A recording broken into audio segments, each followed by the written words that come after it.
Hey there, kids. It's me again. And today, we're going to answer a super important question. What is a cruet? Well, first off, have you ever been to church and seen these two small jugs sitting on the altar? They look a lot like little pitchers, but what are they for? Well, those little jugs are called cruets, and their job is to hold either wine or water until it's time for the priest to pour them into the chalice. Now, these tiny pitchers come in all different shapes and sizes. Some are tall, some are short, and some even look like fancy glasses. But most importantly, they help us remember Jesus, especially during the most special part of the Mass, when he becomes the bread and wine.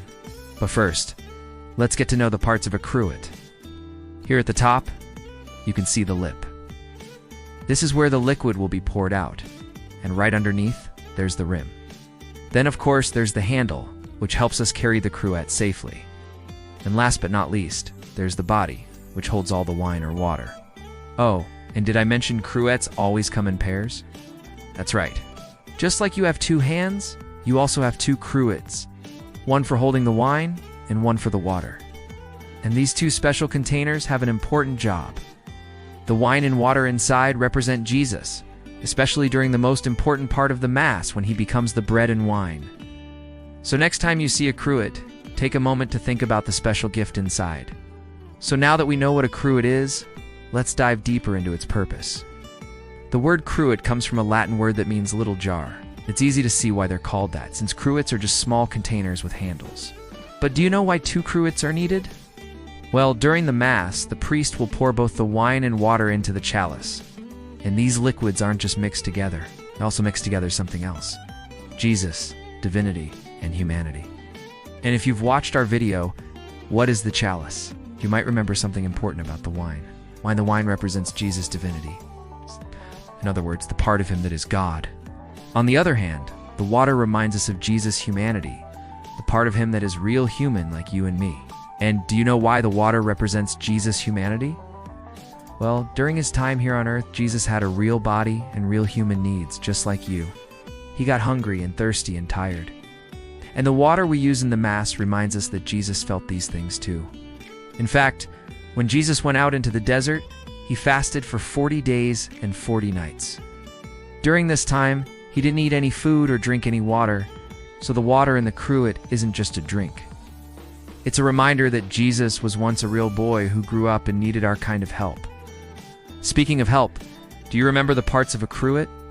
Well, the body is where all the wine or water is kept, and it has a special job, to hold the liquids until they're ready to be poured. Some people have asked, why does the wine turn into Jesus? And the answer is, it's actually a miracle. During the Mass, after the priest says a special prayer called the consecration prayer, the bread and wine change into the body and blood of Jesus. You heard that right. The bread becomes Jesus, and the wine becomes his blood. And this happens because Jesus wants to share himself with us. But why would Jesus want to do that? Well, Jesus loves us a lot. And when he offered himself on the cross, he gave us a special gift, the Eucharist. Every time we receive the Eucharist, we get a chance to be united with Jesus and remember his sacrifice for us. So the next time you see a cruet, think about the amazing gift inside, especially when the lights are dimmed and the priest enters with the monstrance. It's a great reminder that Jesus is present in the Eucharist. One of the coolest things about cruets is that they've been around for a long time. Back in the early days of Christianity, people didn't have fancy churches to put their cruets in. Instead, they used clay pots and other everyday items to hold the wine and water. And that makes sense because the first Christians were unsure if they'd be able to stay in one place for very long. After all, they were constantly on the move, spreading the message about Jesus. As the years went by, people started making special containers just for the Mass. And today we have lots of different types of cruets, all made to make the Mass even more beautiful. Some cruets are made of simple glass so we can see the red color of the wine. Others are made of shiny metal to reflect the light and add some sparkle to the Mass. And no matter what they're made of, they're always ready to hold the most important parts of the Mass. One of the best things about the Mass is that everyone works together to make it happen. And that includes the altar servers who bring the cruets to the priest. When the altar server walks up to the priest with the cruets, he or she should do it respectfully, without touching the liquids or spilling them. And when the priest is ready, he will pour the liquids into the chalice. While saying a quiet prayer, even though it seems like a small task, it's actually a big responsibility. After all, the altar servers are helping Jesus prepare for the most important part of the Mass, and that's not all. They also help us remember Jesus' sacrifice for us, and that's a big deal.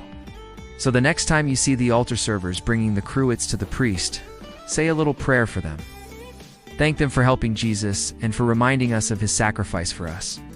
In the same way, our lives may seem ordinary, but when we give them to Jesus, they become something extraordinary. We can do amazing things for God, no matter how small they may seem. So the next time you see those little cruets, remember that even small things can be special when we use them to remember Jesus. If you liked this video, don't forget to give it a thumbs up and subscribe for more fun videos. Thanks for watching, and we'll see you next time. Bye for now.